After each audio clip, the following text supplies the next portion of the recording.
and welcome to Barcelona, where we are here for pre-season testing 2020.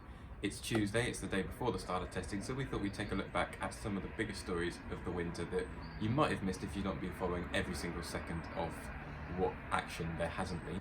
The main news of the off-season is that the Chinese Grand Prix has been postponed because of the outbreak of the COVID-19 coronavirus, which has currently killed 1,000 people, and there's been about 60 or 70,000 cases, mainly in China, and obviously with the restrictions that's entailed. It was meant to be the fourth round of the season on April 19th, but as it stands, we've got a 4-week gap between the first race in Vietnam on April the 5th and the returning Dutch Grand Prix on May the 3rd. Formula 1 and the FIA will attempt to rearrange the Chinese Grand Prix to later in the season, but because of the congested nature of the calendar, it's very difficult to see where it can slot into unless other dates change, and that's unlikely because it would need unanimous approval from all of the teams. The other big news is that Toro Rosso is no more. They are now Alpha Tauri. It's pronounced Tauri, not Tory. We learnt that the other night. It's effectively the same team, but it's been rebranded after Red Bull's clothing brand, which was launched a few years ago. They had a very glitzy launch event in Salzburg on Friday night, where the new livery was introduced, and then everyone hopped straight down to Misano for a shakedown on Saturday.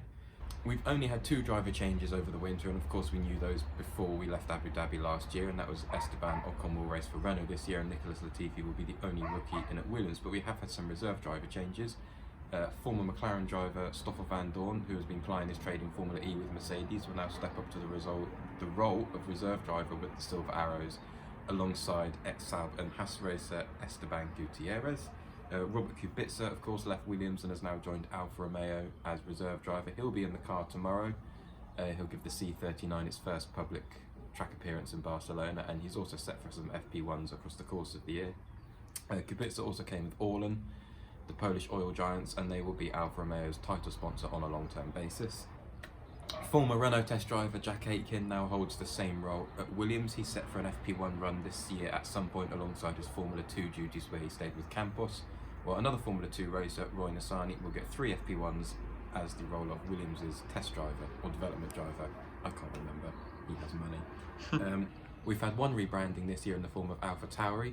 We're going to get another rebranding next year because Racing Point will be no more, and instead will be Aston Martin Racing after current owner Lawrence Stroll purchased a minority stake in the British sports car company. That's part of a 10-year deal which will see the team completely rebranded and become Aston Martin's works team. We may not have had many driver changes, but we did have 2 fairly big deals that sets the path for Formula 1 into the 2020s, and that is the fact that Max Verstappen will be staying at Red Bull Racing through 2023, and Charles Leclerc will be staying at Ferrari through 2024. Be sure to stay tuned to motorsportweek.com all week for all of the latest news from Formula 1 pre-season testing.